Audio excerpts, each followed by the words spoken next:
नमस्कार दोस्तों, विवेक the way of success के यूट्यूब चैनल पे आपका फिर से स्वागत है। और आप लोगों का भी ठीक है ना। ये थोड़ा सा एक ब्रेक करके ये इन्फॉर्मेशन देनी थी, इसलिए आप लोगों ने बहुत काम किए। आप लोग इस पर ध्यान दें, इधर बैठे हैं भी ध्यान दें। ये भले अभी आप लोगों के मतलब का तो नहीं है पढ़ाना चाह रहे के पर, लेकिन बहुत सारे लोग ऐसे हैं जिनको इसकी आवश्यकता है और बहुत सारे मुझसे ऐसे जुड़े हुए हैं जो इस तरह की चीज़ों के बारे में बातचीत करते हैं। तो उसी के लेके वीडियो बनाया जा रहा है। ठीक है, तो उसमें सीधा सीधा क्या है कि उत्तराखंड लोक सेवा आयोग बहुत जल्द प्रधानाचार्य के पदों पर सीधी भर्ती करेगा। सीधी भर्ती के लिए जो 693 पदों के बारे में उसने बात की है, उसी के बारे में आपको बताना है कि इसमें बेसिक बेसिक चीजें क्या है जिसका ध्यान रखना है, कौन इसकी तैयारी करे कौन नहीं करे, इसके बारे में ज़्यादा बात करनी है। ठीक है, आप लोग भी ध्यान से सुनना। प्रधानाचार्य का पद एक गजटेड पद होता है, ठीक है ना, जो ठीक ठाक पद होता है। गजटेड मतलब क्या होता है, जैसे सिग्नेचर अथॉरिटी होती है और ऐसी बहुत सारी चीजें होती है गजटेड ऑफिसर के पास, जो हर किसी के बनने का ख्वाब होता है या हर कोई चाहता है। जो लड़का तैयारी कर रहा है, लड़का लड़की जो भी तैयारी कर रहे हैं वो चाहते हैं वो गजटेड ऑफिसर बने। बट डिपेंड करता है आपका जो थॉट कॉन्सेप्ट है वो कहाँ तक जाता है, आप कहाँ तक किस चीज के बारे में सोचते हो, आपको क्या बनना है। ठीक है, तो उसी को लेके थोड़ा सा आप लोग भी ध्यान से सुने। फिर थोड़ा सा आप लोगों के बारे में आपको एक दो इन्फॉर्मेशन और दूंगा एक्स्ट्रा, जिससे आपको लगे कि हाँ यार हमारे लिए भी अच्छा है, हम ये भी कर सकते हैं। ठीक है, तो इसमें सीधे सीधे पहला पॉइंट इसका ये है कि सीधी भर्ती है। सीधी भर्ती का मतलब सीधे सीधे है कि इसमें सीधे सीधे क्या है, यूके पीसीएस इसका एग्जाम कराएगा, Uttarakhand provincial civil services, Uttarakhand PCS का एग्जाम कराएगा जो हरिद्वार में है। ठीक है ना। अभी लोक सेवा आयोग और यूकेएसएससी दोनों क्या है, बहुत सारी चीजों के दायरे में है और बहुत तपती रेल से जूझ रहे हैं। जल्दी उसे बाहर आ जाएंगे। एग्जाम तो होने होने चाहे जब भी हो, कभी न कभी एग्जाम होने होने हैं। बहुत सारे लोग इसके लिए कार्यरत भी है कि चीजें तरीके से हो। ज्यादा अच्छा है कि आयोग इन सारे एग्जाम को तरीके से कराए और अपना नाम खराब ना करे, ऐसे में राज्य का नाम भी खराब होता है। तो कोशिश होनी चाहिए कि ऐसे लोगों को क्या है नियुक्त किया जाए आयोग में जो वाकई में ईमानदार हो और जो क्या योग्य लड़कों को लड़कियों को क्या है सामने लाना चाहते हैं, जो वो योग्य लड़के लड़कियां क्या करेंगे अपने पदों पर जाके उत्तराखंड का विकास करेंगे, यानी जो पैसा आया है उसको क्या है विकास कार्य में लगाएंगे।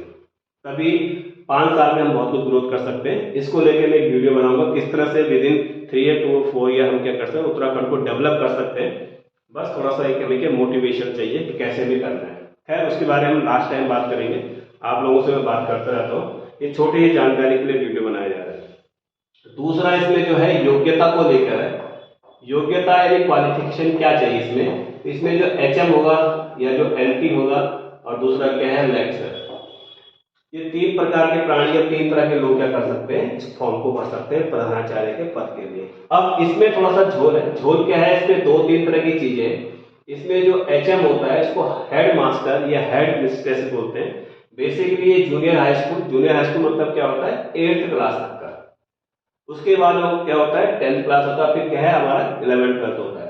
हेड मास्टर जो होता है कहते हैं उत्तराखंड में 10th वाले स्कूल जहां तक मुझे नॉलेज थोड़ा कम है, इंटर कॉलेज वाले जूनियर हाई स्कूल की संख्या ज्यादा है। तो जूनियर हाई स्कूल में जो प्रिंसिपल होता है उसे हेड मास्टर कहते हैं।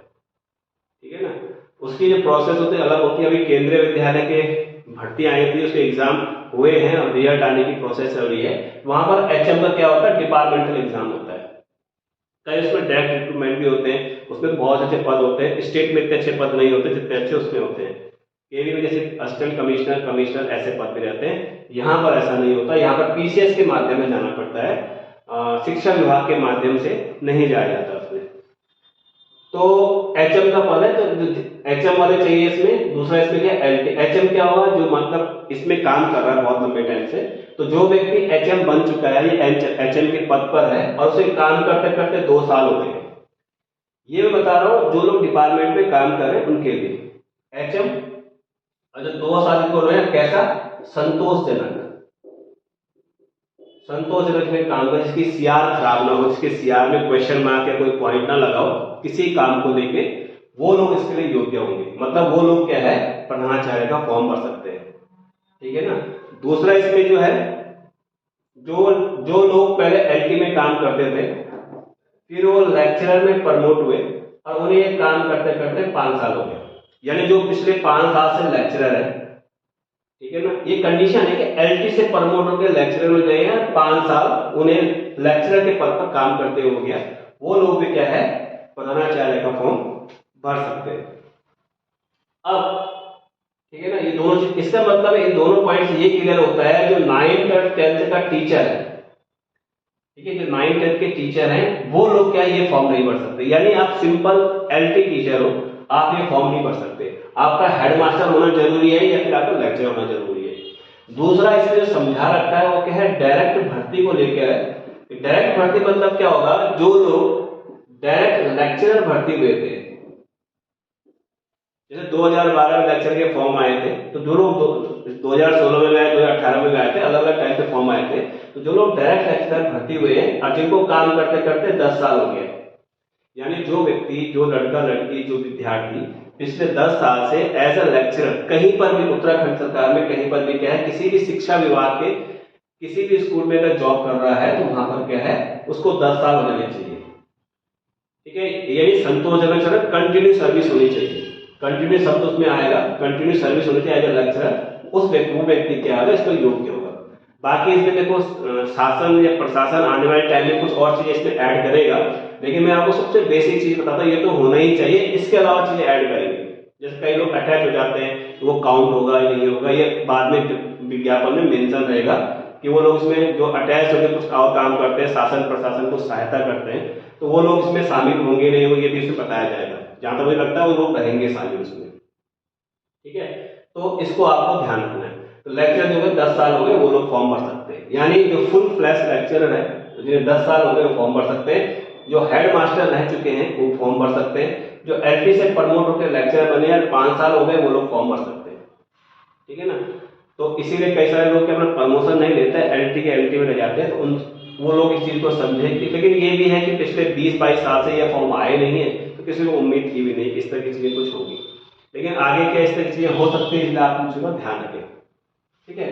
तो ये सिस्टम बेसिक जानकारी थी। बाकी दूसरा इसमें एक चीज थोड़ा सा और है इसमें कि 693 पद मतलब ये लगा उसमें लगभग 1386 पद जो है स्वीकृत है, या 1386 के आसपास हमारे उत्तराखंड में क्या इंटर कॉलेज है, यानी 12 तक के क्या है स्कूल हैं, उसमें से 1000 पद क्या है स्वीकृत है प्रधानाचार्य के, जिसमें से 693 की क्या विज्ञप्ति आई।